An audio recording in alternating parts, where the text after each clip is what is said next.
yo, make sure there's like fish in this bowl, and like I'm cool. It's like, all right, word. Like I might come up and purr on you, I might not. Whatever. I don't know. I'll sit on this window for 3 days. Like, don't worry about me. It's like, okay, dope. It's like, sweet.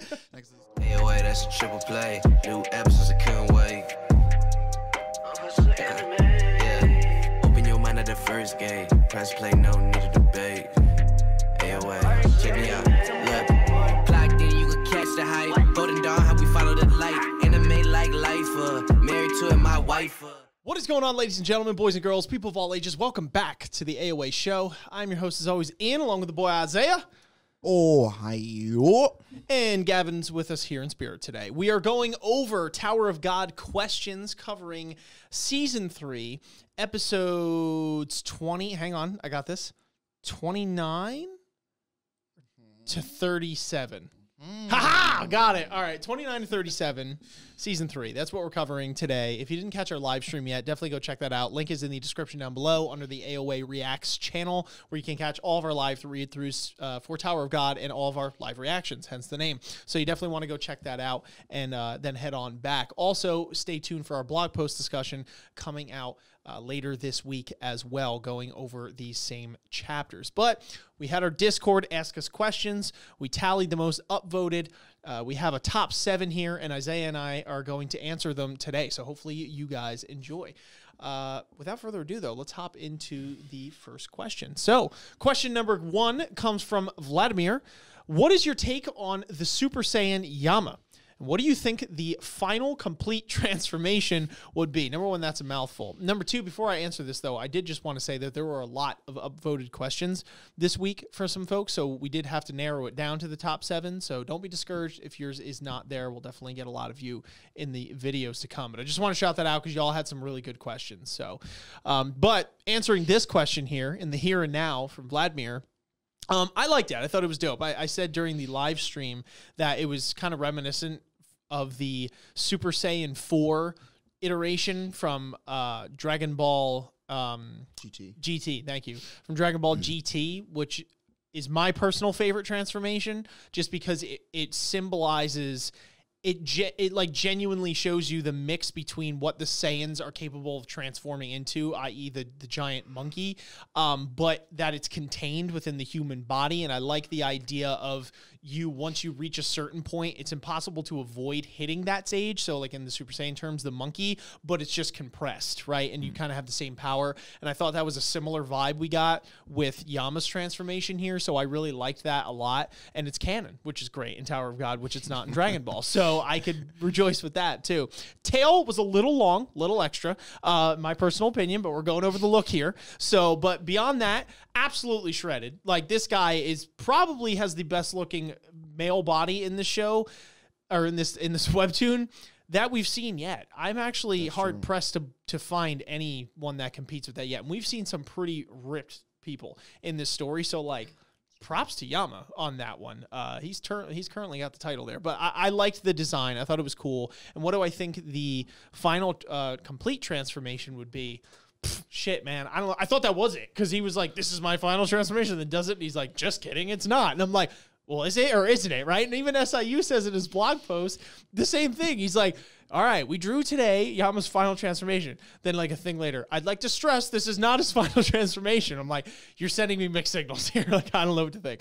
So if I had to guess, it would be, if it was something even more gnarly and crazy than this, it would be like he's like this not disgusting, but like this larger creature that's even maybe more animalistic, because I know Yama states that he uses his left and his right arm one at a time and goes full transformation with them. And when he does use them, they get like large looking and jagged and, you know, with all the claws, and they're really big. So I maybe would assume if he's going full transformation, then that would affect his whole body, hence the name. But that's really the best I could come up with there.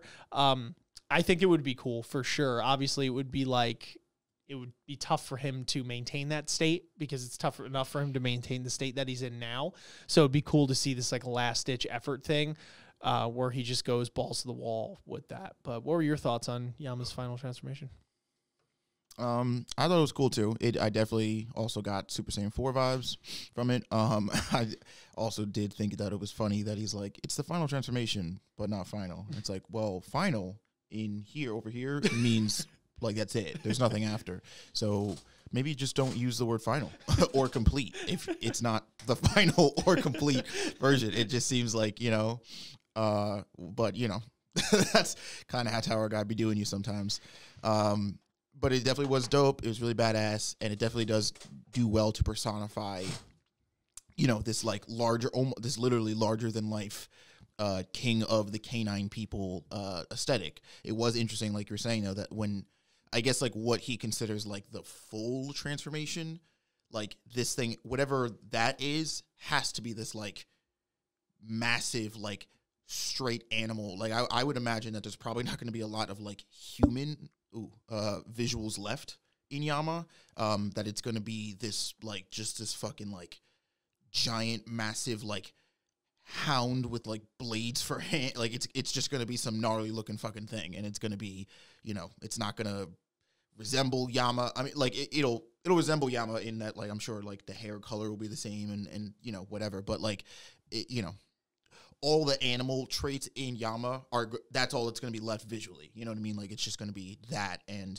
whatever crazy freaking, contraptions or whatever SAE wants to add on to them. But whatever it is, it's going to be badass. And it probably, I would wager to guess that we're going to see it in this, like, upcoming fight with Yasratcha. I have a feeling Yama's going to turn up because the last time we saw them, he was doing the mind control thing on him, and he is like making him beat himself up, but then he uses the transformation mode to break that. So I have a feeling that like full transformation, which is actually interesting because it tells me that the fact that when they're in that like pseudo mixed canine state, that like that's what makes them susceptible to control. And the closer they get to their like original canine form, like that actually makes them the least susceptible, which is interesting. I don't know. I would have thought that like it's the opposite. I was thinking the same thing. Yeah. That it's like, the closer they get to the canine side of themselves, the closer their mind gets to that too, which would make it easier to control. But whatever. Yeah, that's really all my thoughts on it. It was dope, and I think it'll get doper. Word. Hit us up with the next one then, because it's a similar beat. The second question comes to us from the Fire Potato. She says, thoughts on our little kitty boy Yasratcha? Do you find him intimidating, underwhelming, etc.? I love him. I definitely think it's, this is like, of course, the yin yang. This is a perfect matchup against Yama and the canine people, is to get cat people in here. I find him intimidating, but not because of like the same reason. Like, he's not some, he's not a Yama. He's not some massively jacked dude who can like, crush your skull with like his 2 fingers. And, he's just like all about being like brute force and that's it. There's like a weird, like calm scary to this guy where it's like, actually funny, I guess, because I guess this is what SIE was going for with the whole relating them to these animal things. Yama is like a dog, right? He's big, he's loud, he's aggressive, and like you get a dog like that, why it's scary, because it's big, it's loud, it's barking at you, and like it's got these massive teeth and these claws. But cats like can be intimidating, but they're not in the same way, right? Cats are very manipulative. They're very quiet. They're very calculated. They're very, like, this guy is intimidating to me because I feel like at all times he knows exactly what's going on, and he knows exactly how to control people and get them to A, literally because he has that ability, but B, just even through sheer like charisma and conversation. Like he seems like I would be hard pressed to imagine this guy loses his cool like very often, and he just seems like somebody who is a master at playing the game here, really working people over and getting them to do his bidding, whether that's like people on his side, getting them to do what he says, or his opponents, like having them play right into his hand. Yeah, so I would definitely say he's intimidating, but like just in a completely flipped, sort of way. And I do, just for the aesthetic part of it, I do just like the character. I like his design. I like, as I related his eyes to watermelon eyes, because that's like, that was the color scheme that he got from it. But yeah, I just like his whole, I love the whole cat shtick. It looks cool. It's cool. Yeah, I echo a lot of the thoughts in the terms of intimidation that you were saying, right? Where I do agree. There's a different air of intimidation that comes from his style of fighting and his demeanor and the fact that he has this cat-like sense, right, in him as compared to the dog. So I agree there. In terms of his design, it's you know, it's literally the canine people, but just a cat. So because they just have ears and whatever and a tail, maybe there's really not much difference in it. So I'm not gonna lie and say that I think his design is overwhelmingly cooler, because I also didn't really screw with the design that the dog people had. So I'd be a little hypocritical if I said that this guy was just cooler just because. Sure. So I don't care for it personally, in terms of the ears and the tail and all that crap, but his eyes are sweet. I do like the watermelon eyes. I thought that was a nice touch. That was cool. And what I really like about him and his whole aesthetic isn't necessarily him, Yasratcha himself, but his cat.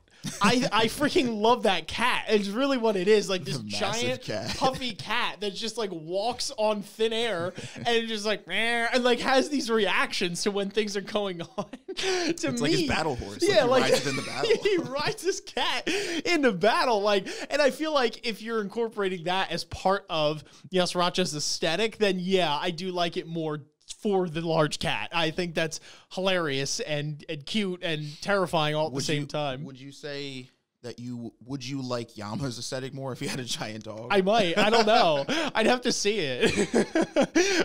Yeah.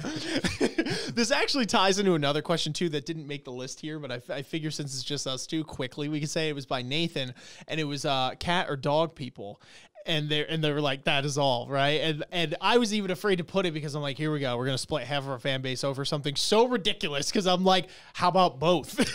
You know, like I never did. Yeah. But I think like just watching our live stream, you might get a clue as to which one we sympathize with more. And if you haven't seen it yet, that's all I'll say. But I do like both of them. It's just it's contextual. Like there are cats that are great that I've met, and ones that I've owned, and then ones that are just like, get out of my face, because they're just really mean and rotten. And then, but the same thing has happened with dogs, right? Where it's like, there have been some really nice dogs or well-behaved ones, and they've been, you know, fun to play with. I've owned some.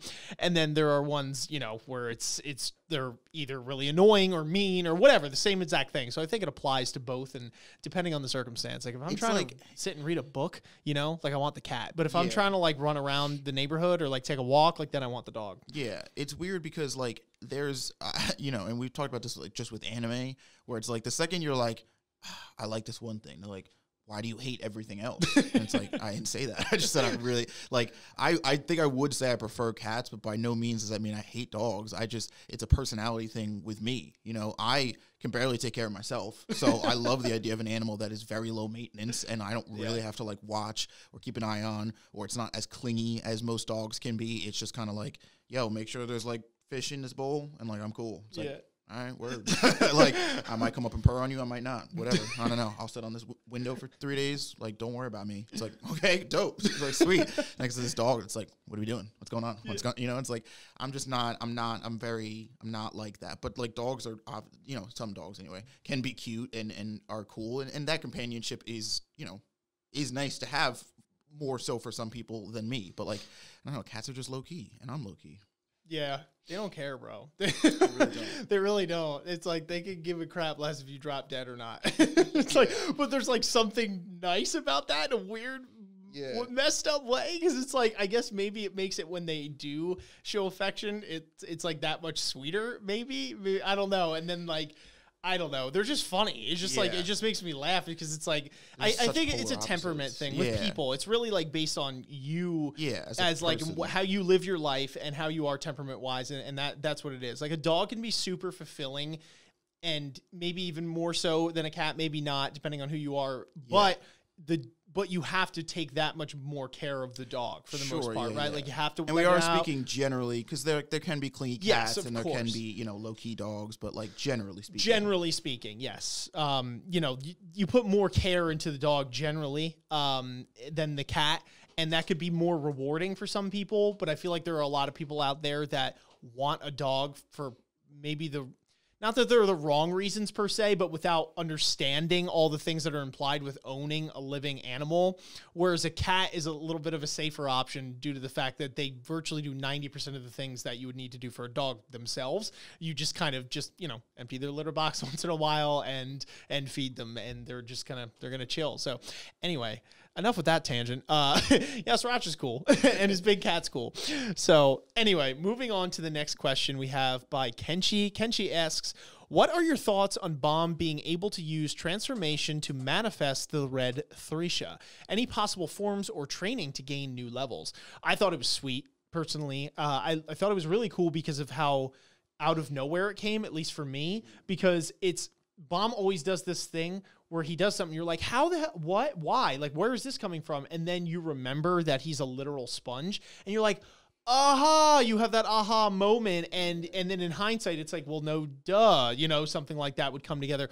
But I really like the idea that Bomb has this transformation thing, but since the red Thrisha itself is the piece of an administrator, administrators are not of this world, in the sense that you can't be like, yeah, they're like a dog or a cat or like some common animal that No, it's like, I don't know what that is, right? It's like an alien, basically. So the fact that it's now taken on this transformation form is something that's really sweet with it. I loved the eye, how it had the eyeball within the blade. Or the cutlery, if you're cultured.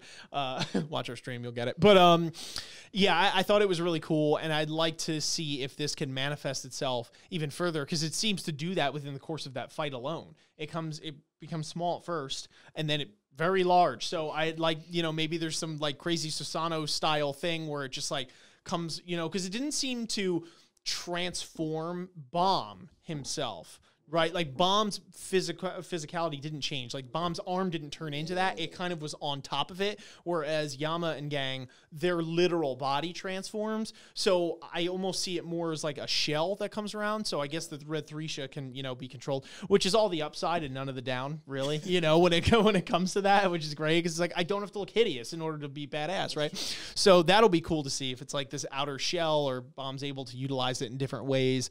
I thought it was really cool, and I'm excited to see it gain new levels. I think if it gains new levels, what would be cool would be to see more of the actual personified form of it. So more of, just instead of the eye, like all of a sudden like a mouth starts to form, or like whatever, starts to be there along with the edges and things like that. I don't know. I think it'd be pretty cool. There's a lot of things you could do with it. So what do you think?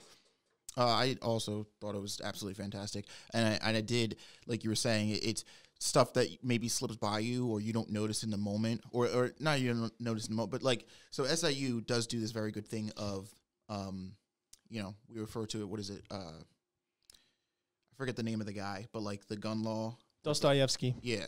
Where if you put a gun on the wall, act 1 needs to be shot in act 3, where it's like, he won't ever show you a panel just like because he felt like it. Yeah. One, because we know this man's history. If he's drawing something, it matters. He's not just wasting his wrist, on nothing. He can't afford to. Yeah, exactly. But also in terms of storytelling, if he puts a panel in the story, it's there for a reason. And I did recall right when he did the transformation that there is a panel right after he has that moment with Doom where Doom tries to turn him into a canine person, and that like, it seems like Bam negates it almost, and Doom's like, what the fuck happens? There's like literally one panel of Bam laying on the ground, and there's this weird black like streak that's going into his body, and I think that was Bam absorbing the ability to transform from Doom's, his weird fucking spiky thing.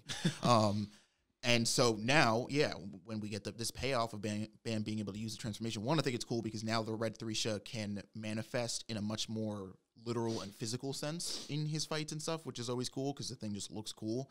But I will say, I'm not, and one, I do like that it's that, like you were saying, it's more like armor in the sense that it doesn't actually change his physical body, but it sort of envelops and wraps around it. So like fair enough, but I wouldn't actually. Like, I actually, at least with Bam, in terms of this transformation, I would like it to be something, like, more subtle or more of an even mix of the two. Like, so something that it reminds me of is, like, we brought up Susanoo from Naruto, but, like, the Nine Tails, when Naruto masters it and fully links with Kurama, and he goes into that linked mode where it's, like, very obvious that he is, linked and connected with the Nine Tails, but he still 100% like looks like Naruto. There is no, like, I think I would like something like that where it's like maybe he gets the red Thrisha's eyes and the horns, but like Bam still stay, because I think like that I would want there to be some visual difference in the kind of transforming that canine people do and the kind of transforming that Bam does, just to signify. And again, I also think just from a narrative perspective, like this idea that again Bam isn't letting this thing consume him, rather Bam is utilizing its power. So but that's just my personal take. And possible forms of training to gain new levels. I actually think that much like we've sort of seen Bam learn from his past opponents in previous arcs and stuff, that Yama might actually be the one to train Bam and like help him utilize the transformation technique, because who the fuck better that, you know, that's literally all Yama's ever done. That's the reason he's one of the only people to do the full transformation, because he's like, I just trained my ass off like all day. I just worked on it. That's what I did. And so like, yeah, Yama, I can't think of a better person to you know, show Bam like, all right, this is the technique you have, but like this is what you're gonna have to do to like be able to get there full. Because I think he only got to level 2, right? In the chapters we read or most recently in the stream. So you know, I would imagine what we've heard was 8, I think. Or 7, like an 8 is the final one. We think, yeah. Somebody said 7, and then the next one we heard was complete. So I'm like, are there 8 levels, or did he just like skip the next 3? After that. Yeah. So let's assume that there's around 8. Bam's at 2, so he still has a pretty long. If we're going again, because that's the other thing, right? This isn't the canine power, right? So this isn't like some animal. This is the Red Threesha. I don't know if the Red Threesha can just be like, I'm fucking skipping those steps. Fuck that noise. Like 8 steps? No, it's just 2 to 10.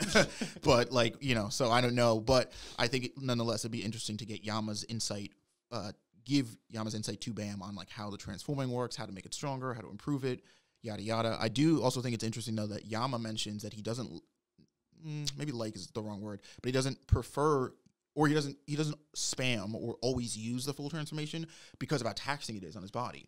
So that might also hint to, if Bam, you know, for Bam not to rely on this, because it might give the Red Threesha like an opening, or the Blue Threesha even. Because that was the other thing I theorized in the stream. It might actually be cool if the red, similar to how that first power up he got, where like he got the blue horn and the red horn, if the Red Threesha transforms on like one half his body and the blue one actually transforms on the other half his body. Yeah. But being that those are literal demons that I think are low-key trying to take Bam's body over, overusing this ability might give them an opening to consume Bam's body. So, like, I wonder if there's going to be some, like, give and take here where it's like, all right, you got this, but, like, don't, you know, Yama's going to be like, don't go nuts, because, like, that shit, well, like, I don't know what that shit is. Like, I got canine blood in me. I don't know what's going on with you, but, like, that shit looks dangerous, you know, so don't fuck with it. But, yeah, overall, I do think it's very, very cool. All right. Question 4 comes to us from Vladimir and Riru. Thank you guys both for the question. They said, what would you choose? Oh boy, sounds very divisive. Riru, was Bam selfish to hold out his hand to Dang Dang? What are your thoughts on Gado's motivation for driving the canine people to destruction? Do you think that Bam will one day go down the same route for someone he cares about? Why or why not? This one was prefaced, by the way, of, are you guys ready to have a 3-hour discussion? Yeah, that's probably one of the heaviest hitting questions in the whole, most upvotes. In the whole arc. Because it was a pretty big one. I really absolutely loved this moment. I loved it for Bam because we've had this conversation. It's been echoed literally to Bam by several of the characters in the story, that it's like, Bam, this mindset you have of always being able to save everybody is just naive. Like, it's not going to work. It's not how the real world functions. Like, you realistically, literally cannot always save everybody. Somebody will die. So it had to happen. This moment had to happen for Bam, and it had to, I don't want to say be a consequence of Bam, because, you know, I would imagine that, like, had Bam not intervened with Dang Dang, that this result would have happened in a different way. So like, it's not Bam's fault that like Bam didn't kill him. But I guess it had to happen by means of Bam's direct involvement, right? Because of course now I'm sure Bam's going to beat himself up at it, and he's going to feel responsible for it. But I think it was very interesting that, like, Louis' moment to Bam when he echoes in this conversation is that he's like, the next time you're in this situation, like, do not let this, what happened here with Dang Dang, scare you from ever reaching your hand out to anyone else ever again. Because no matter the outcome here, like, even in that instance, even if it was, you know, temporary or fading because Dang Dang ended up dying, like, that saved this boy's life. Like, he felt in that moment, because, you know, Dang Dang knew about the whole heart switching thing. Dang Dang knew essentially he was growing up as a cage, as a vessel, as just a thing for Louis' heart here. So it's like, but in that moment, he didn't care about any of that. In that moment, Bam inspired him to, like, enjoy his life and want to fight to live it and keep it. And, like, giving somebody that is an incredibly amazing gift and opportunity. And so I like that, you know, while Louis is literally going through the trauma of losing his friend, he's like, don't, like, this was rough. And, you know, I'm sure you want to blame yourself, but like, don't.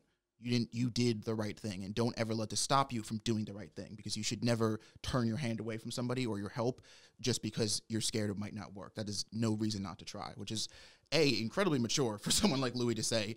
And I personally think incredibly true. You know what I mean? I think that's what's ultimately going to define Bam as a character. As you said in the blog post, that he never wants. So if you compare somebody like Bam to somebody like Doom, this is a specific comparison he makes, where he's like, Doom is a very, it's not, I personally think Doom is just a dick, but I think as SIU goes, you know, is thorough in stating that he's like, Doom is not so much that he's like a jerk or he's trying to be mean. He's just been around the block so many times that he's very practical and very rational about situations. So he has a line in that moment when Bam is sort of like going through the thick of it in his head, which again, in a sense, isn't wrong. He's like, yeah, Dang Dang's dead. Like, some people died before Dang Dang, and some people are going to die after Dang Dang. This isn't something you're going to get away from. Like, you can't let this shit rock you this hard, because, like, it's going to happen. We're about to get into a war. You know how many other people are going to die in a war? So it's like, you know, obviously, again, but the difference here, what I'm getting at is, SIU makes a point to state that he doesn't ever want Bam to become a character like Doom, where he's seen so much death that it no longer phases him. He always kind of wants Bam. Bam may not hold on to the naivety of, is that a word? Naivety? I don't know. Naivete. He never wants him to hold on to that, where it's like, oh, I'm going to save everybody, but he also doesn't want Bam to ever get into this place where he's no longer phased by death. He always wants to sort of really hit him hard, which is important, because I think it cements the fact that Bam cares about human life. He always does and always will value the life of a person, regardless who they are, regardless what their status is, regardless what they mean to him or whatever, which is interesting because it gets into the next part of this question. Do you think Bam could ever go down this way to save somebody he cares about? I would like to say, I got to be honest, I would like to say no, but I just don't know. I would like to say no. I would like to think that in Bam's mind, at the end of the day, trading one life for another life just doesn't make sense. And so even if somebody he really cares about is about to die, if he has to kill somebody else to bring that person back to life, like that's a trade he's not gonna, he wouldn't feel comfortable making, and he wouldn't want to make, because again, it would be a clash against his character. But quite frankly, the difference between a situation like that and a situation that all the situations Bam's been in before up till now is all the deaths that he's encountered with people he knows, he had no hand in being able to stop or prevent, right? Think about, well, okay, he doesn't know actually about Arc Raptor and Prince, so fair enough. But like, blanking on literally everybody's name, Iwa and Sim Swordsman, and when that whole thing happened, he thought they were dead. And there's other characters that he's interacted with that have died, you know, as a consequence of him climbing up the tower and stuff.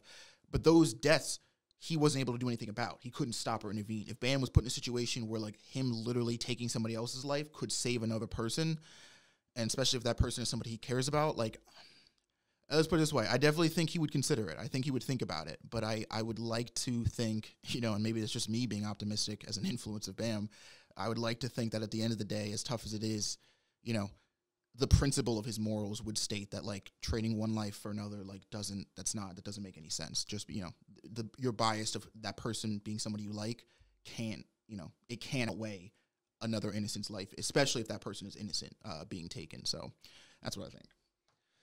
Wow, that was deep. Seriously, and I do echo about 100% of everything that you said, to be honest. There wasn't anything that I was like, I disagree with that. I'm pretty on board with all of it. And yeah, the only way I could see Bam doing it is if there's some sort of self-justification, if it's like, okay, I have to get rid of White for Khun or something like that, where it's like some dude that Bam has genuinely had bloodlust for before, or someone that's just like, haha, if I live, I'm going to wipe out a whole city or whatever. And Bam's like, well, that was an easy choice. But I don't think it would make it as compelling. Sure. So if that's the case, then yeah, that's the easy way out. So I think Bam might do that. But I think what you're asking, not to put words in the mouth, but at least the way I'm interpreting it, would it would be that scenario that Isaiah had brought up. So in that case, I do agree with you there. I think that would be the thing. Yeah, and I don't think Bum was selfish, like Isaiah said, to hold out his hand for Dang Dang, especially through all the dialogue and everything we get later on. Also remembering, too, seems like a simple thing, but like this was Dang Dang's destination if Bum didn't hold out his hand as well. So, I mean, if anything, Bum just gave him a little bit more time, freedom to see Louis again or to, you know, give it another shot.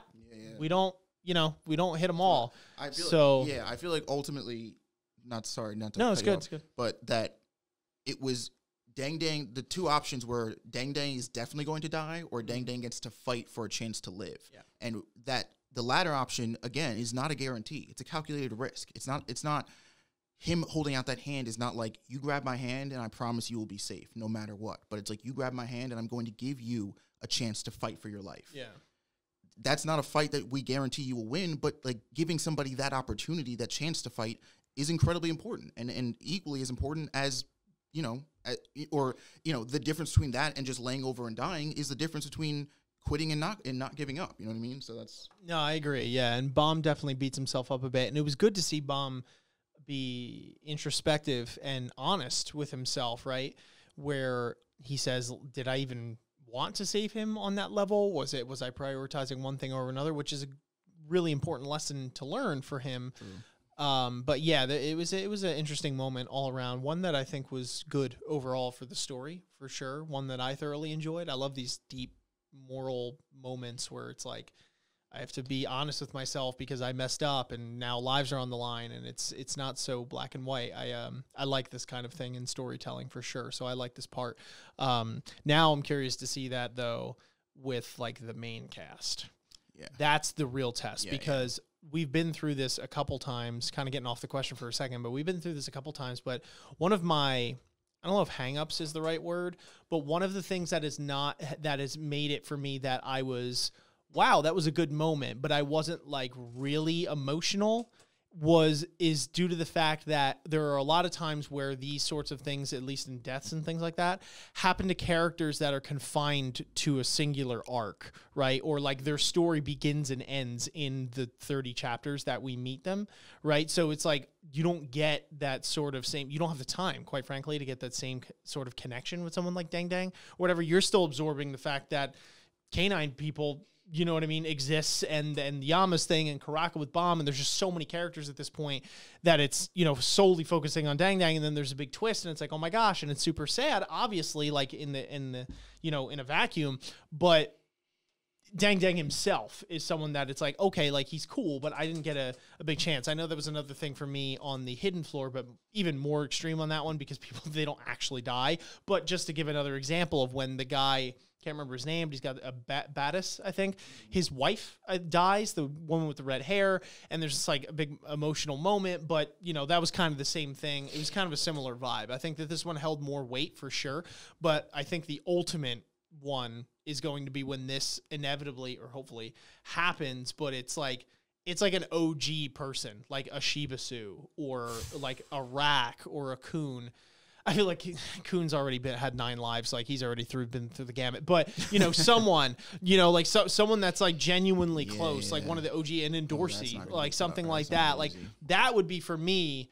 Where it doesn't have to happen for the sake of happening. I'd like to get that across because I'm not one of those people that's just like kill them for the sake of killing them because that's more interesting. Like I think it does have to serve a narrative purpose, but I do think that this is a story that could set that up, and it genuinely does set or serve a narrative purpose, right? Because we've done that, but just on a smaller scale. Not that Dang Dang's life is worthless inherently, but you get my point on this level. So that's what I'm curious to see moving forward. And I think that's the kind of thing that really grips me in the story, but that's really just me going off on a tangent. In terms of the Gado motivation, it's a weird call because I feel like there is no right answer, and I thought about this a little more even after our live stream because I was pretty adamant with the fact that I'm like, well, obviously Gado's in the wrong, and while I still do hold that belief for the most part, I can understand the frustration that Gado has and the helplessness that he seems to have in the whole situation. And I understand the point in trying. It's just at the end of the day, it sucks because Gado's iteration of it is not, let's try and circumvent this with something that works. It's really just like I kind of have to tear this whole thing down, right? And like, right, because at least, correct me if I'm wrong, you know, he has to, well, is he going to keep Doom alive? He said you were going to be a puppet king, right? Yes. Never mind, I lied. Okay, never mind, I lied. He's going to keep them intact, but it's going to be like under his rule, and like basically he's going to be the guy pulling the strings at that point. The point is that he's doing it for himself completely at the end of the day, and just taking that. And I understand. No, actually I don't understand, but I could let me finish. I don't understand what it's like to have children because I don't have any. But what I was going to say is that I could try and put myself in the frame of mind of understanding what it would be like to have children. And for most stories we get, and from most personal accounts, parents that care good parents are willing to do virtually anything to save their child or to help them in some way, shape, or form.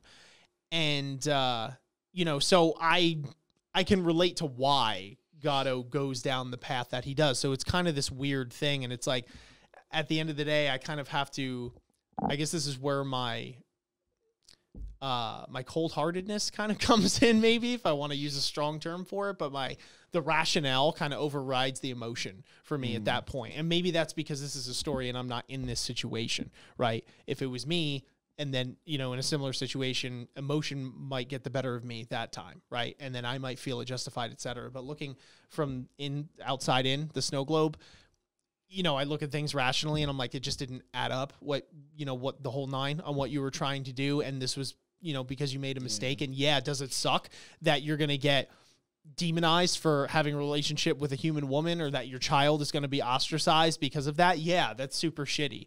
But you know, that doesn't mean that you get to kind of go about this whole thing and then take Dang Dang's life in, you know, in exchange for it, and then just kind of have these people under your rule without their consent. Like, the society is fully on board with the way things are going. At least that's what it seems like. So it would be nice to hopefully get some sort of incremental change, but here we are. We only get like 30 chapters to wrap this shit up. So, you know, I could go on, but it's like, it's a really hard thing. He doesn't like, so my thing with it is that, you know, there's obvious fault with, I think there's definitely some fault with like the cage and the system and the society that these canine people run.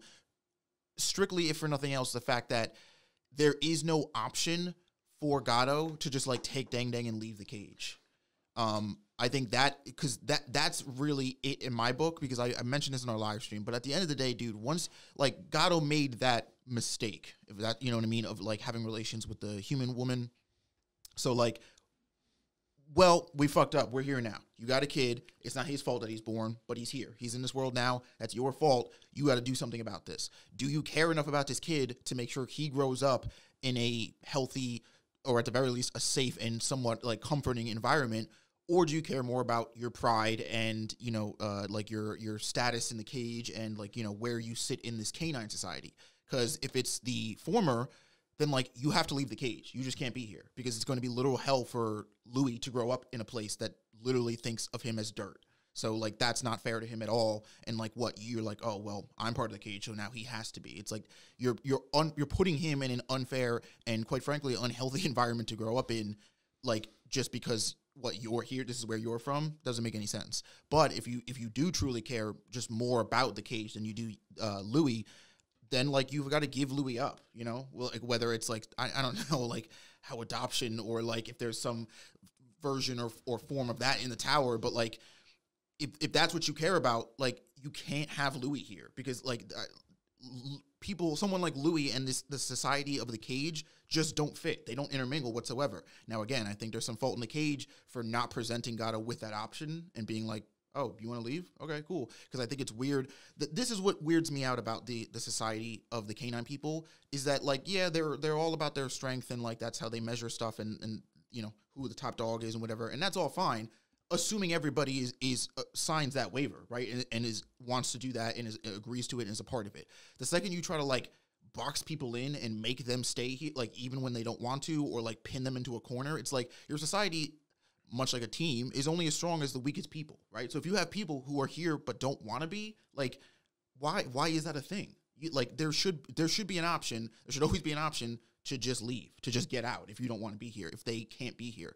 So, but again, I do think there's more blame ultimately on Gado for trying to then take the situation and be like, oh, okay, I'll just destroy the entire structure that the K9 people have set. I'll make them see that there's a better way to run their society and live it, so now Louis can come out and play with everybody else. And it's like, yeah, dude, but this shows such a clear lack of misunderstanding from you about who the K9 people truly are as a society. Like, make no mistake, Louis doesn't fit in here, but these people, like, they want to be like this. They want to run around and fight all day and train all night, and you know, their values of respect come from strictly who is the strongest. That's what they want to do. Like, Doom, and that's what Doom has that line to him. He's like, you're like, that's not a society that the K9 people, you know, want to walk away from at all. So like, you trying to change that shows that you wouldn't be fit to run this society in the first place. So it was, you know, that's definitely where I put the fault on Gado for trying to sort of like internalize this and be like, oh, okay, well, if I just change everybody else, my problem will go away. It's like, no, dude, you made this problem in the first place. You're the one that now has to make the sacrifice to fix it, whether it's giving up Louis or giving up life at the cage. Yeah, well said. Well said. Moving on, right, to the next question. Good question, by the way. Very good question, y'all. Next question is by Riru again. It was a very upvoted one. So, Riru asks, Michael had an inner monologue about wanting to be worthy of Khun's attention instead of Bomb, and to lock him up where only he can see him. What kind of feelings, rather, do you think Michael has towards Khun? Obsession, attraction, fixation, infatuation, etc. And why does it feel that way? What did he mean when he said that he understands how Rachel feels? Do you think Michael will succeed in taking him away from Bomb? So working from the bottom up, no. I don't think he's going to succeed unless it's like some really crazy underhanded play, which again, that is kind of Michael's MO, so fair enough. It could happen. But I keep on with these questions now. It's getting funny because we're getting so close to catching up to where everybody else is at this point. That when people ask me now, do you think X person is going to do X thing? I think of it in terms of like, well, you're not even that much further ahead than me. Like, so unless something's going to happen pretty soon, like, you know, the way I answer the question, the way I think of the question is framed differently now. Like before, it was always under the assumption that when they asked this question, like they clearly knew. But now I question, you know, I guess it's just you're curious, you know, you might not know. So, you know, I feel a little more free to answer it in a way like, hell no, there's no way. And if I'm wrong, I'm wrong. But so I don't think he's going to succeed in taking him away from Bomb unless it's like some weirdly underhanded crap where somebody's on the line. Maybe he kidnaps him, etc. That could happen. But I don't know. But again, Michael seems to be like this weird pushover, but he's there. Like he keeps on being there, and it seems like his part in the story is relevant. And then we also get the, you know, like as weird as that might seem, it's like, why would he be there if he wasn't relevant in any capacity, right? And then, you know, maybe it's just to introduce the Arc Raptor's daughter as the other person, and like, you know, Michael's the means to the end. So I don't know. I don't think he's gonna do it. That's it. Final answer, Trebek. That's what I'm doing. Okay, so going from the top now. What do I think his feelings are towards Khun? I don't know. I have mixed feelings on the whole thing. I'm like, oh, that came out of nowhere. I didn't. Yeah, I literally came out of nowhere. I'm like, I didn't know it was like that. You know, like, do you like Khun? Like, understandable. You're probably there with 90% of the fandom to begin with, but like, yeah, like most of us get it. But I just didn't know. You know, you didn't say anything, but. Yeah, so I don't know what the deal is. I think it's maybe I think it's somewhere with its, well, I guess attraction and infatuation, fixation, all that kind of thing are not the same words, but in this context are kind of synonyms to each other. So I do think it's a mixture of that. I think that he might be attracted to him in some way, shape, or form.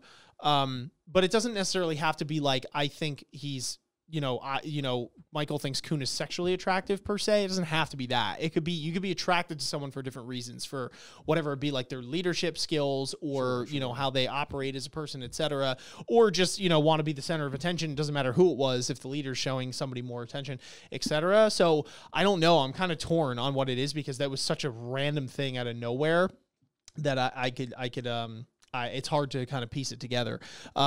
What do you mean when he said that he understands how Rachel feels?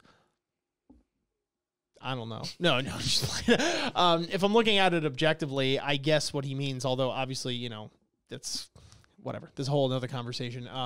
I guess it's that Bomb is that I guess he's taking his and I could be misreading this, but I guess Michael is taking his resentment out on Bomb within that monologue, and I mean also Khun as well, but you know, Khun is the point of his fixation and his obsession or attraction. So very rarely I feel sometimes people make that person the target for the blame per se, and it's somebody else taking you away from me. That might not always be the thing, but at least that's how I'm reading into it here. So I think he's blaming Bomb for that, where it's like, why are you so obsessed with Bomb? Why don't you ever look at me like that? You know, like blah, blah, blah. So it's all Bomb's fault. Meanwhile, Bomb's just like, you know what I mean? Like Bomb's just there, like he's just doing his thing. So maybe that's what he means by I understand how Rachel feels, where Bomb throughout this story has made all of these friends seemingly in a way that didn't require him to try much, at least through Rachel's lens. Yeah. And, you know, that he gets all of these amazing power-ups and he's so gifted and this, that, and the third, and woe is me because I'm Rachel and I'm terrible. So maybe that's his shtick here, is that he thinks that, oh, I get how Rachel feels now because nobody can get their damn eyes off Bomb. You know, it's like, relax. Like, why doesn't somebody notice me over here, you know? And it's like, well, maybe if you weren't acting like a piece of garbage, you know? And it's like, maybe you could better yourself before you're so obsessed with knocking somebody else down. But I digress. Curious to hear your thoughts. First off, anybody that sympathizes with Rachel, it's just down. Immediately knocked down on the totem pole, because you understanding how Rachel feels tells me all I really need to know about your character, in that it's not complete. But so yeah, I definitely thought this was weird too, and I was actually talking with Riru about this in the Discord yesterday, because she brought it up, and I do think that it was really fucking weird because it was almost out of nowhere. Now, to be fair, there is a 7-year time gap that Khun spent with this team that consisted of Michael and Rachel and all them. So fair enough, like that feeling could have fixated in that 7 years to get this intense. But I guess it's because we never saw any of this and it all came out now. It's like, Michael, where the actual fuck is this coming from, bro? Like, I honestly thought you'd be dead by now. Like, I didn't think you'd be a character around in this story anymore. And now not only are you still here, but like you've got this thing with Khun. Where the fuck did this come from? So like, yeah, whatever. Super out of left field. But so the way that I've interpreted this is that, because he has a line where he says, like, you know, when he's talking about how he understands how Rachel feels, he's like, even in all the 7 years we spent together, all you ever did was think about and talk about how you were going to get Bam back or how you were doing this for Bam. So I think there might be something to say for the fact that Michael might be fixated on Bam, and he is actually taking out through Khun, but like specifically in the mindset or the framework here, that he's upset that Khun doesn't pay attention or give his attention and focus to anybody else other than Bam, right? So it's like, yes, in essence, he's actually upset at Bam because Bam being the focal point of Khun's fixation, but he's upset at Khun for paying attention to Bam too much, essentially, or you know what I mean, or not divvying up his focus and time to anybody else. Now, is it weird that Michael specifically seems to be asking or yearning for this? Yes, because it implies that he wants some of that attention from Khun on him, right? Because it would be weird if he was like asking, like, why don't you ever like look at Rachel? Like, it'd be weird if he was upset for somebody else. So the only thing I can conclude is that Michael wanted some of this said attention. So, and plus that coupled with the line of, I want to lock you up in a room where only I can see you. So sure, maybe there's some of that. And it was funny because in the conversation we had in the Discord yesterday, we got into like the whole yandere archetype thing where it's like, he might just be batshit crazy. And I kind of think he is. And like, you know, so fair enough if that's just the route we're going down here. But it's very interesting because to pull a little bit out of that conversation, the yandere archetype is interesting because the main place that I think most people see it is in stuff like harem anime, where it's sort of fetishized a little bit and sexualized because it's usually like some cute anime girl doing it. So you're like, oh, damn, she batshit crazy, but like kind of hot. So like, it's okay. But when you see, this is probably what that archetype would actually look like in real life. And we see that it is instantly not as flattering and not as easy to, you know, bat your eyelashes away when they say some backward shit like this. And at the end of the day, it is ultimately harmful, right? Even that archetype is weirdly, you know, toxic, and it implies that it's like, oh, you know what I mean? Like, it's just not good. It wouldn't be good to be in a relationship with somebody like that anyway, right? Because there's a huge over fixation on one person in that and not the partnership there. And you know, and anybody deserves better than that. But I think this thing, that's the only thing that I can really draw to when it comes to this, because again, it seems like such an intense feeling, so out of nowhere and so specific with what, like, again, Michael's not like, oh, I just want Khun dead, you know, because then it's like, I'm sure we could find someone else in the story that thinks that. Like, that's not a weird, random off feeling. But this feeling is very weird and random because he doesn't just want to kill Khun. He doesn't want to send him out of the tower or anything. He specifically wants to just lock him away in a place only he can access, right? Which implies that, like, it's not he wants to, like, get one over on Khun or he wants to, like, be better than Khun. He wants the fixation that Khun has with Bam on him. So I'm like, that has to be, yeah, there's some level of, like, obsession, attraction, fixation, something there. And like you said, all those words kind of mean, are not the same thing, but they do orbit in the same sphere when it comes to, like, what the resounding feeling behind all of them is, at least when it comes to Michael and Khun's thing here. And so, yeah, like, I guess he is attracted or inspired by the lengths that Khun is willing to go for someone like Bam. And maybe it's just something as simple as, like, Michael doesn't have anybody like that in his life. And he's like, wow, oh, fuck, dude, like, that'd be dope if I had someone in my life that was, like, willing to go fucking through these, like, because at that time in the time gap, they thought Bam was dead, you know, and for all intents and purposes, he was. So for Khun doing all of that on basically on Bam's death wish, it says a lot about Khun and Bam's relationship, what Khun thought of Bam. And so seeing that day in and day out might have made Michael be like, why the fuck is this guy trying so hard? Like, this dude's dead, bro. Like, just move on and do your shit. And so, yeah, I've been kind of rambling, but, like, to sum it all up, it's pretty complicated. It is very weird and complicated what this feeling is. And part of me is like, oh, I wonder if SAU is going to flesh it out. But I also, if I'm going to be 100% honest with you guys, I, like, kind of don't give two fucks. Like, if Michael died in the very next chapter, I'd be like, sucks anyway. Because I'm starting to have a real problem in this story. And this is a personal thing, and it might be kind of minority, because even the people who don't like Rachel, well, I don't know. But at least for me, these characters like Rachel and these characters like Michael, who, at least at this point now, like, again, I echoed this point before, who just sort of seem to, like, exist because the story needs them to exist, I just really can't get behind. And, like, yes, there's arguments that, like, Rachel has a point to be here, whatever. Michael, I feel like, doesn't. Michael, I feel like, has even less of that behind him than somebody like Rachel might have. And so I just get annoyed when it's like, this story has done so much to emphasize that, like, this place is a cruel fucking bitch, all right? And, like, people don't get to, like, people die. Like, the thing that happened with, what's his name? The canine dude who just got sniped. Yeah. I forget his name. Joe's always mad about it.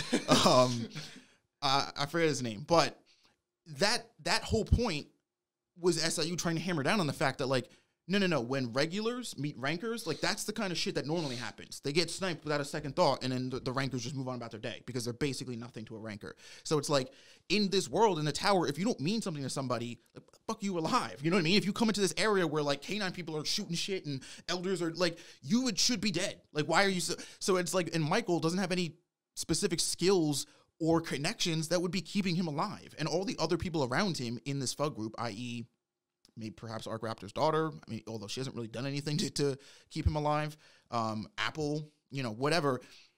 I guess what I'm getting at is I don't buy the fact that Michael didn't fucking bite the dust yet, and it pisses me off, to be honest, the more and more he's alive, because he's like, oh, well, I just hid in the corner, and, like, nah, and it's like, now I'm just here, alive still, so I get to fester and be mad at Khun for whatever, for loving Bam, and, like, I'm just like, I don't understand, like, how the fuck you're still alive, and it's making less and less sense to me, and I'm getting less and less engaged with your character. And, like, so when things like this get introduced, I'm like, oh, it's a weirdly complicated emotion that you're feeling. It's like, dude, but I don't care. Because, like, why are you alive? If you can't justify, dude, we're on the 52nd floor. We're at the stage where Bam is busting out fucking 2 thorns and fucking half red Threshas, and Yama's transforming into a giant Lion King fucking Super Saiyan 4. If you can't be on that level, bro, like, you have to justify your existence being on this floor, and it can't be, well, I was just here in the background, because it's like, why didn't you get blown the fuck away? that's just, it. Just could you, because now this is kind of funny to me, could you not make a similar argument for characters like Khun, per se, or somebody that's in Bomb's group that is clearly nowhere near the level of Bomb and also has no business fighting like on that level or even being occupying the same battlefield? Maybe Khun is a bad example, but like, well, I don't know, like someone within like the, you know, the Bomb group that is like obviously on the weaker side comparatively speaking, or not even that weak. They could be strong, and because Bomb's just different. Well, so just curious. No, because that's the thing is that like Michael. First off, when I say that, I imply that like forget floor 52. I don't even know how the fuck Michael made it to floor 30 or like you know past wherever the fuck he was, because again, there's been nothing to exude that this dude has any phenomenal skills that could get him anywhere doing anything unless he's not following a stronger group. Like, I actually think that Arc Raptor's daughter is probably like the tank of this group. She's probably the one that like carries these dudes and is the reason they're alive. But like, that's my point, is that like, well, fucking lucky that he got paired with her, right? It's like, but like people like Khun and Rack, even when they engage in these fights, they don't engage in fights on these levels to the same degree that Bam does. Bam has the gift of having all the strength, so he can kind of just throw his head at somebody and he'll probably be fine, more or less, whether his attack succeeds or not. Khun and Rack can't take those risks, so they just don't fight in the same way that Bam does. They're always either in the background doing at least more Khun, doing the analytical stuff and finding out, like looking for openings and weaknesses or plotting out something in a separate location. And the same can even be said for characters like Shibasu and Hats, who are sometimes altogether removed from these situations and are traveling up the tower a different and albeit probably safer route for characters like them because they don't have someone like Bomb. So it makes sense that these characters are where they are because they're tactful about it. But it's like, again, they're tactful in the sense that they're using the skills that they do have like really high up in the stats bar to get themselves up the tower, where it's like Michael doesn't seem to have anything, like literally nothing. He's got what, a fat ass syringe? Like there's nothing that Michael has shown where it's like, oh, that's a good, like that would, okay, I see what you're bringing to the table, where it's like, you're just bringing this creep factor thing to the table now. And it's like, again, I'd be hard pressed to think anybody on this squad. I mean, Apple, she's just like the light bearer, I think, or whatever she can do. That's cool. You know, but like, I would argue that anybody other than Arc Raptor's daughter, like, it's just like, you're just lucky that you're on the same team that she is. Yeah, I imagine that she's probably the one who pulls most of the weight in this, at least in this 3-man squad here. And I'm kind of sick and tired of him. I think you're being a little hard on Michael. I understand your I understand your point with, because you've made it pretty clear with Rachel and things like that prior. And I guess this is where, you know, it's just kind of depending on how you perceive it, type thing. If you think resourcefulness is a justifiable enough skill to warrant you being able to go up as far as you have, and obviously you've indicated that the answer is no on your end. I think it is, you know, a bit, it's a sleazy one, but is it? I don't know, you know, like that's kind of the argument there. But like in Michael's group, like I think, we don't know exactly what Arc Raptor's daughter is capable of, but she does evade Rack's spear pretty easily. Yeah. So it's implied that she might be badass. But the other thing that they have is Ghost on their squad too, who did go toe to toe. I mean, Bomb beat him, but like he kind of just warped out of there. So like I feel like he's not like, I mean, like he's on the team, but I feel like he's not like shoulder to shoulder with them all the time. So like if they had sticky situations, she was probably the one that they went to. No, they're in a weird spot for sure. And I could see, and I do genuinely understand the grievances with that to an extent, although I'm not fully on board with them per se. I do understand where they come from, where it's like sometimes it seems like they're just shoehorned in. It's like, how the fuck did you even make it here? Like, get out, go home. You don't belong here. You know, like, you know, go to bed. But so I get it. But I guess again, I guess more of my gripe, if I were to have one, just because this is fun, is is that I guess sometimes I feel like those characters are inserted just so that the main cast on that aren't Bomb have something to go up against in terms of like similar power level, where it's like, oh, the big huge fights are happening, but at the same time, like, oh no, Khun's got his thing going on too, right? So he's like blocking the blast from Michael and doing all that, because like it seems kind of convenient that a lot of times that it seems like the people, which I guess this is normally what would happen in a sense, but like the people of similar power levels wind up getting paired against each other. Yeah. You know what I mean? Where sometimes that wouldn't happen. And so the ranker would just be like, turn around and just, and Khun be dead. Right. And it's like, obviously for narrative purposes, like I feel like sometimes those characters are although they're silly, they might almost be required. It's like a necessary, maybe not. And this is where the disagreement can come. And fair enough, because I could see the other side of it. But I guess the way I see it sometimes is that they're actually almost necessary for other good characters that aren't on DBZ level shit yet and like need some sort of thing to overcome themselves. And I guess that's where it's like, okay, are you okay with that? Are you not? Do you think they're needed? Is there another way to go about it?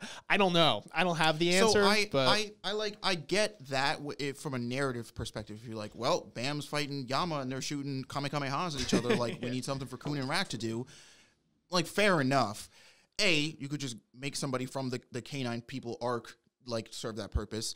B, it's not so much that it's like I'm like, oh, I don't like the fact that their skill is resourcefulness because like part of me doesn't even really consider it a skill because I mean like it is in the sense that like you need to be able to manipulate people to like in situations to be resourceful, sure, but it's like resourcefulness. I think it just sits so closely to like dumb fucking luck that like Khun's not a fucking Goku Bam level dude, but he does have genuine actual skills that he can fall back on if resources don't pan out for him. Yeah. So it's like when you have characters like Rachel and seemingly Michael who just literally can't do anything without said connections, it's like, okay then, but fair enough. Even if you were to square up against Khun, like you're not walking out of that fight 1v1 by yourself because so it's like how I guess in my mind it becomes, especially once we add more, like with Rachel, she was doing it. I'm like, whatever, but like Rachel's doing. The second we like, the more characters we add and give them that same like, they're just really fucking resourceful. It's like I guess I just genuinely don't believe that like that one skill could get you all the way the fuck up the tower. Sure, it could get you pretty far. On certain instances, it might even get you to floor 50. But I guess in my mind, that's more like once in a blue moon rare chance. Yeah. It's not like, oh, you got resourcefulness, you're at least getting 75% the way up. Yeah, I think it's a who you know, not what you know type thing where it's like they do stress that luck is a big factor in the beginning, which take that as you will, which kind of is a nice plot device to be to like kind of just fall back on where it's like, oh, safety net, it was luck, and it's like, we already said luck's a big deal in here. So it's like, all right, piss off. But like, to be fair, like I guess that would be, I think Fug is the big thing, you know what I mean? Where it's like being that they're with Fug and they take such a precedent. I did find it comical though, the rant, but I could see, like while I understand maybe I have different thoughts on it, I do concede the fact that I also at times feel frustrated by that whole luck sentiment or the fact that like a character is here. So I get it in that respect. But no, I don't know. Screw Michael. Anyway, moving on. All right. Hit us up on the next one. Question number 6 comes to us from Raja Bronco. Thank you for the question. Is it a new name? I think that's a new name. I don't think I recognize the name, so congrats. Congrats. The question is, what are your thoughts on White saying to Khel, you're raising a monster? Who is he referring to? Bam. And this coming from a monster, this coming from the monster that is White. So yes, one, I think definition of a hypocritical statement, because it's like, I'm sorry, you just tell me that? You eat souls, right? You know that? Like people's life force, you eat that shit for breakfast. So what I think, because White's actually not the first person to say this in terms that like Bam is a monster, he's going to be the demon or devil that destroys the tower. We've heard this thought echoed from people like Rachel. I might be 100% wrong, but I could have sworn that did Karaka say something like this at one point? I can't remember. I might have that 100% wrong, and I apologize if I do. But my point being is I do believe that there are several people who echo this sentiment that Bam is this, he is the devil. He is this monster that is coming up through the tower, and he's going to destroy everything that everybody loves. I do find it, though, interesting that of all the people who have made this claim, they are all people who we, as viewers, would view as the villains of the story. And what that tells me, that combined with the fact that there's two very specific instances in the story that I want to reference. One is during the Floor of Death when Bam and Rachel are with, I believe it's Grand Desa or Grand Deja. I can never know who's who. But when he's about to send them to go get, to send them on their way to look for the second thorn or get the ladle, I think, and then it's whoever gets it will get the thorn. The moment he meets Rachel, the first thing he says is he says something along the lines of like, "Oh, I'm seeing getting a very imminent sense of like darkness and evil from you." That paired up with the line that we got in the last couple of chapters from the martial arts mentor that Bam has, where he's like, this is so interesting to me because no matter how much power you get, no matter how much stronger you seem to get, and it seems to happen exponentially, I never sense any wickedness in you. Like there never seems to be any ill intent to use this power to take advantage of or harm and manipulate people. Like there's this pure innocent will behind you and everything that you do, which made him feel more comfortable giving him these power-ups in this training. So taking those two things and putting them side to side, coupled with the fact that everybody on Rachel's side seems to be the one sharing the sentiment that Bam is a monster, actually makes me think that this is really more of a weird self-deflection thing, and that it's like the villain. Sure, these people who might actually genuinely be afraid of Bam and the level of strengths he could acquire would be saying that because they're the ones that are going to have to go up against Bam, right? They're the ones that have to fight Bam and oppose him. So they're like, oh, you're just a monster. You're a freak. That's it. That's why you're getting this strong. That's why you're such a threat to me because that's the only thing that makes sense. But it's like, or could it just be that Bam is such a genuinely good guy that he is rightfully more deserving of this power than someone like you, who eats niggas' souls for a living, or someone like Rachel, who's just stupid and ugly and dumb.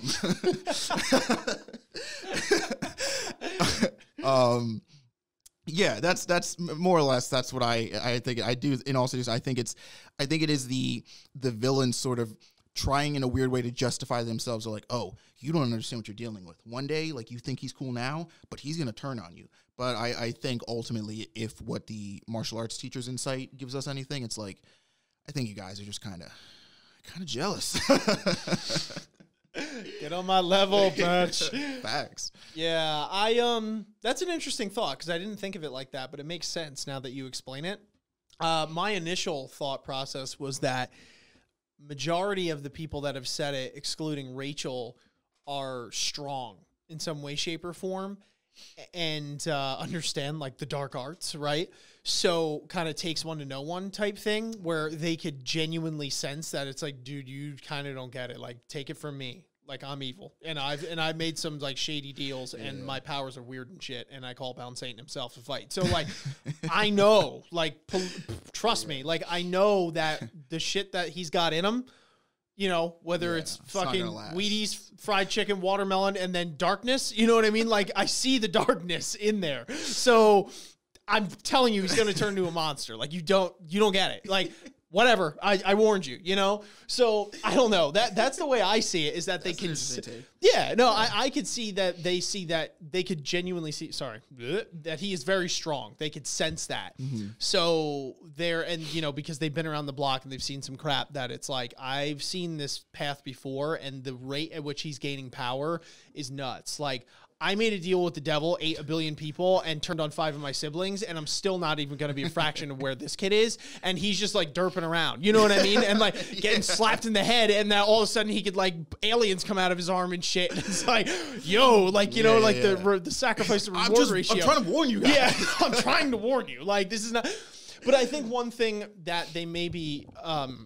discounting, and I think that is a very vital piece, is the way I see it is that they are just calling him a monster due to the raw amount of power that Bam is going to be able to acquire and at the rate that he's acquiring it, and that those people automatically accrue that with some sort of a freakishness, like you said, which is unnatural to them, and they recognize it. And B, that with that great power, because they all went down the road of, I'm going to be some evil dude, that it's only inevitable that if Bam gets that much power, that's like, you don't understand, he's going to do whatever the hell he wants, and you're not going to be able to stop him. So, like, you should be really careful about giving him the keys to the universe, which you're trying to do, essentially. No, but I think one thing that they might be discounting, and what the hope is that Bam, his personality and his sense of justice and morals and values are you know, he has enough integrity to, even when having that sort of power, doesn't use it for what everyone would automatically assume he's going to use it for. And I think some of the evil guys are a little more in tune with what that involves, whereas the good guys maybe don't see Bomb as ever going down the evil route. And it's like, he's been good, so he's going to continue to be good. And the evil guys are like, no, dude, like, I know how this goes. And like that, you're creating a literal monster. You're putting all these ingredients into this dude and it's going to blow up in your face. But that's going to come down to Bomb. I think it's like this like Superman like complex thing where it's like the older I've got, the more I appreciate that archetype. Where it's like, I know when I was younger, I detested the idea of like Superman or like, you know what I mean? Like, because I was like, oh, he's just overpowered and it's annoying and whatever. But the older I get, the more I actually love those kinds of archetypes, because of the fact that it's, what do you do when you're essentially a god and you can do whatever the hell you want, and to then be good still in face of that and to make the right decision takes an overwhelming amount of strength. I mean, I know we've said this before, but you know, things like teachings of like Jung and Nietzsche and stuff say that you're not necessarily good just because you can't inflict harm. Yeah. You're good because you can inflict harm and you understand what evil is and darkness is, and choose not to do that in spite of it. And you know, someone like Nietzsche would probably say that most people only don't do bad things because of the law. And if it's not because they're morally good, it's because they're too afraid to go ahead and do what they do. Oh, yeah. What do you do when you take the limiter off that? There is no law that could contain you. You're unkillable, right? You have the power to destroy things at will, you know, to virtually live forever. None of that applies to you anymore. So now the cuffs are off, dude. Like, no one's going to, you don't have to answer to anyone. You are the one. You are the alpha. So what are you going to do with that? And I think more people than not maybe, you know, might do some stuff that they didn't think they would do, or like they say it and it's like, you don't know till you're there. So it's a long rant, but the point is I think that to me is an interesting archetype. And I think that's what Bomb is really going to have to contend with at the end of the day. Is like, okay, I have this godlike power. How do I use it? How do I not make the same exact mistakes that Jihad made? Because it seems like Jihad is literally the mirror image of Bomb, but went down the wrong path, which seems unfortunately like it would be all too much more common at that point. The dude's like trying to control fate and all that kind of shit now. So yeah, I think that's the way that's a I interpreted it. Very good point and a very good perspective and take on it. Because I mean, that's definitely the contention, right, with that archetype, is that it's like, oh, well, if he's got so much power, like, why do I care about his struggles? Because mostly it's like, you know, let's take a Khun. It's so awesome seeing someone like Khun get a power up because it's another leg up he has in this overwhelmingly large fight. But it's like, we don't have that worry for Bam. But it you know, like you were saying, like with someone like Superman, it's not about them getting the powers and abilities to do something, but it's what they do with it, right? That's what makes that character's interactions and stuff matter and still feel human and grounded and make you give a shit, quite frankly. You know what I mean? Because it's like, I know I'd be lying if I said I gave a shit about most of the fights Bam got into, in the sense of like, oh fuck, is he gonna die? Like, is this it for Bam? It's like, I don't think that. I'm almost positive Bam's gonna walk out of this definitely alive. Boy, might get some scratches and, you know, bruises and stuff. Actually, funny enough, the only time I genuinely felt afraid for Bam's life was in his fight with Data Jihad. Because the frequency at which he would fuck Bam up, I'd be like, oh shit, all right, that's kind of quick. Like, relax, Jihad. Like, you know, we got to give him like a whole Zenkai boost and shit. But like, you know, but yeah, like you said, and you said it very well, that it's not Bam getting the power ups that it's like, like, I wonder what he's gonna do. But it's, how is he going to handle that? Is he going to still be able to stay human in a world that is virtually trying to make him into a god, you know? Yeah, for sure. Very interesting question. Thank you for it. Yes. All right, so moving on to the last question here, we have by Confuzzled Asian. Confuzzled Asian asks, what are your thoughts on the war heroes that are trapped within the wall? Are they as powerful as the high rankers in the current time period? And do you think that some of them are powerful enough to tip the scales in the coming war? Yes and yes, personally. I think that it'd be really weird to hide people in a wall and call them war heroes, and then they come out and they don't light a candle to the rankers. Like, that would just be incredibly anticlimactic, and it'd be like, why does anyone give a shit about this wall anyway? So I really hope that that's the case, and I do think that that is going to be the case. I think that they're going to compare to high rankers. They might even be previous high rankers, etc. depending on what time periods they came from, whatever. That's a whole can of worms. So yeah, but what are my thoughts on them that are trapped in the wall? I'm curious to see their different styles and personalities, because depending on, again, on what time period they come from, if they are ancient and they've just been sleeping theoretically this whole time, like what their views are on certain things. Like the ancients are interesting because of the fact that they have survived the destruction of their race, but have been living throughout the entirety of what's going on. So they're like, I was there when the cell phone was invented. Like, I was there when jihad became president. I was there when this, right? These guys are like, oh, like, boomers. yeah, literally, like they're boomers, but it's like they've lived through this whole thing, right? So it's like they're here now, and they're not like, I will stick in my ancient ways. And it's like they rely on that power because that's what they know, but they understand the ever-evolving society of the tower and what's at stake now. Whereas if you are like, you get the Captain America Steve Rogers treatment where you're like cryogenically frozen or in a wall, and you were maybe one of those ancient people, then you come out and you're like, dude, the last thing I remember is somebody invented sliced bread. That was the craziest shit ever. You know what I mean? Like, nobody's topped that yet, right? That's like, true. Where'd we go? Like, you know, like, how are horses faring? And it's like, no, like, you don't get it. You know what I mean? There's a fleet of warships. So it's like, that will be interesting to see if they've been secluded from the outside world in that sense, and how they do that. Or they're not. I don't know. I don't know why these people in particular are considered war heroes and why they specifically are in the wall. I know that sounds like a silly question, but are they the only war heroes, right? Like, were there other war heroes that were not put in there, right? Because there seem to be people that we've seen in the story that would probably scale to them in terms of power level, right? So I'm assuming that jihad's still kicking. Like I said, some of the ancients are still around, that there are people that probably have had accomplished similar feats to the war heroes, and they're not in the wall. So, like, what's the stipulation for putting these dudes or ladies in the wall specifically? Why is it specifically that they go in the wall? Did they volunteer? Was it like, were they from a certain era, you know, that would go in there? I don't know. I'm curious to see, though, and I think we're going to get this, we're going into the next arc now. And not really, I don't know. And we're going to see, I think, like, their individual personalities as we go through, and maybe release them like one at a time, or whatever the case is. And it'll be cool to see, because it's like, unlock your next character, and they're like, they're all jacked. You know what I mean? So like, this is going to be fun. Backstory on that, or just backstory. Yeah, exactly. Yeah, where their head's at. But those are my thoughts anyway. Yeah, I also agree with the sentiment that these dudes got to be able to rock house. Like, when they come out, they got to come out swinging, and like, when they swing, as in they flick a finger, like a mountain goes down. You know, like, otherwise, yeah, literally, it makes there's no sense to why anybody would care or try this hard to do any of this, because especially if you take all the context from the story of this wall, is that this wall is supposed to be a literal personification of the peace treaty, basically, between Jihad, his empire, his upper empire, and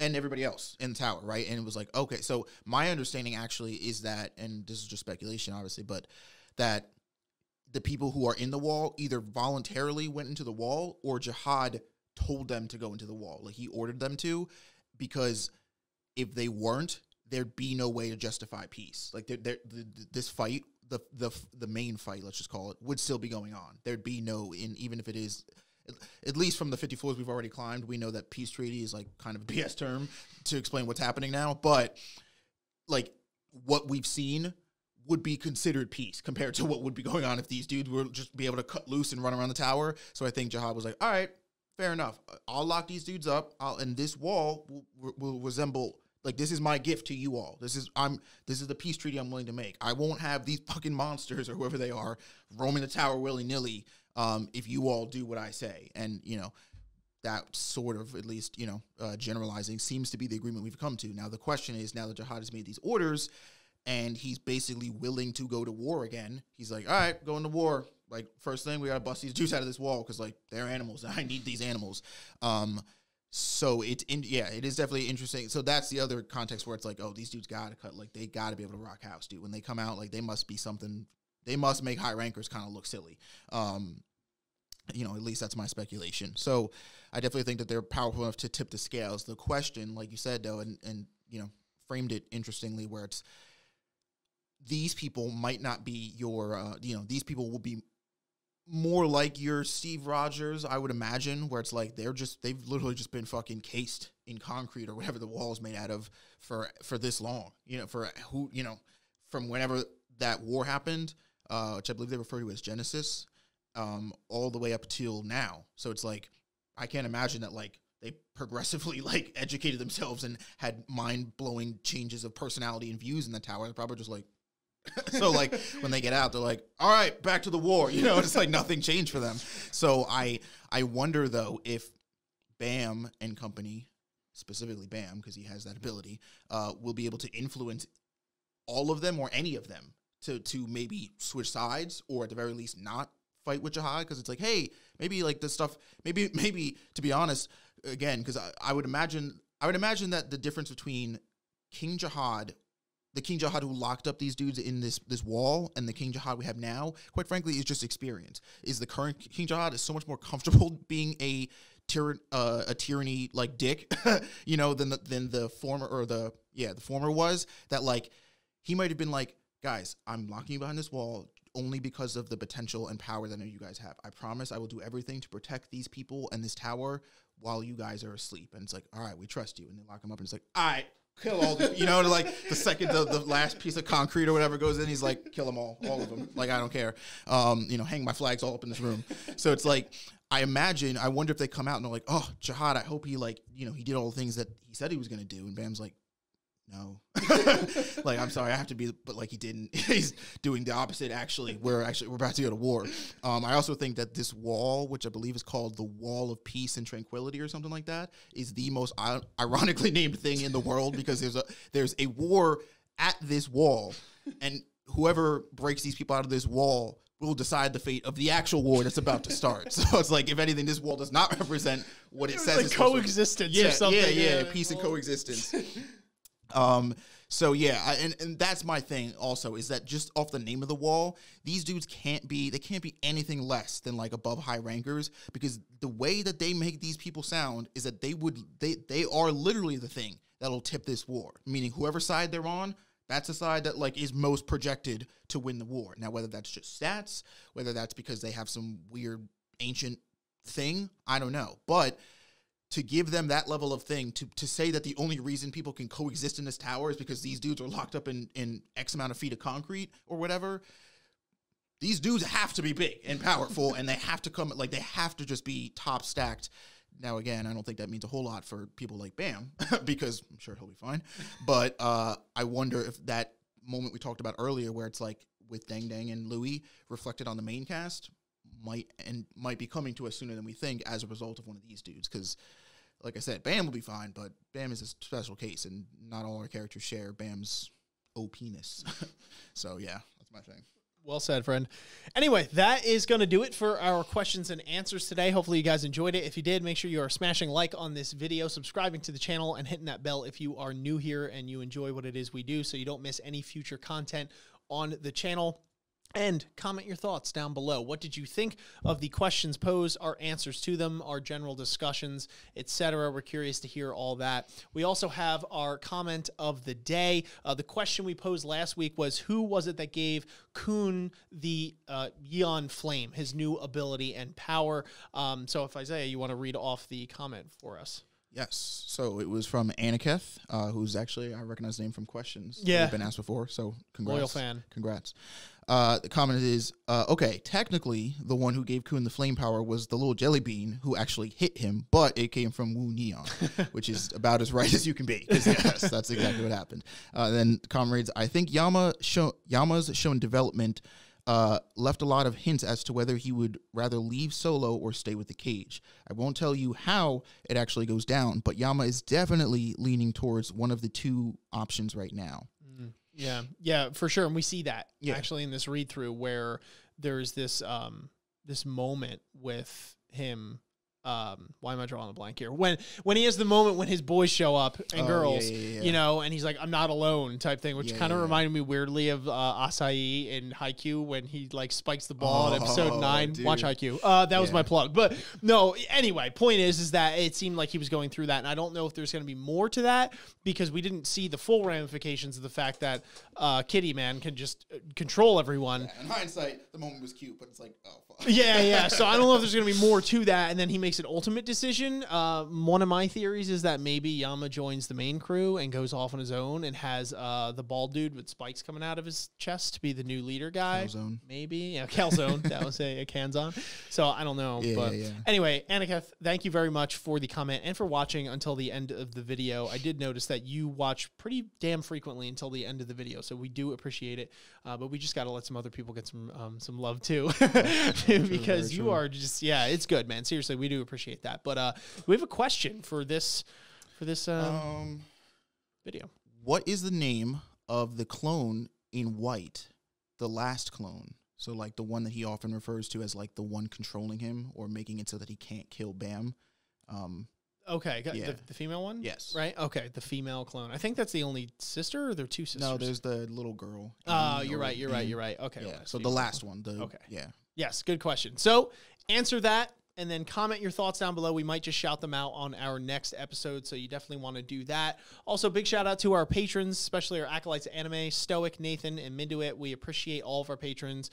If you want to go check that out, we have links in the description down below for you to support the show, like our Patreon, where you can get exclusive benefits while supporting us, so it's really a win-win. We also have the AOA Reacts channel down there, so definitely sub to there. If you are here and you enjoy our content here, there's really no reason not to. You can catch all of our reactions there and our live read-throughs that we have for Tower of God or anything else that we decide to potentially pick up in the future, among many other things. Join that Discord as well so you could pose your questions. We're nearing the end here in terms of catching up, so the format in terms of our content is going to have to obviously change at that point. So if you want to try and get your questions in at the last second here, or just join the conversation in general, highly encourage you to join that Discord. The link is in the description down below. But anyway, folks, that's going to do it for us today. Thank you so much for watching. Thank you so much for listening. And until next time, we'll catch you all on the flip. Peace. One IQ in peace. Ninjas are samurais, blaze of the kunais. Find me in the leaf of the cloud, screaming out Bankai. We just some ghouls though, who like seeing parts fly. They like what you saying, Goma got more through the storylines. I tested your neck from the start, my hunters gon' come for your heart. I promise you'll land in my boulevard, left them in one piece, no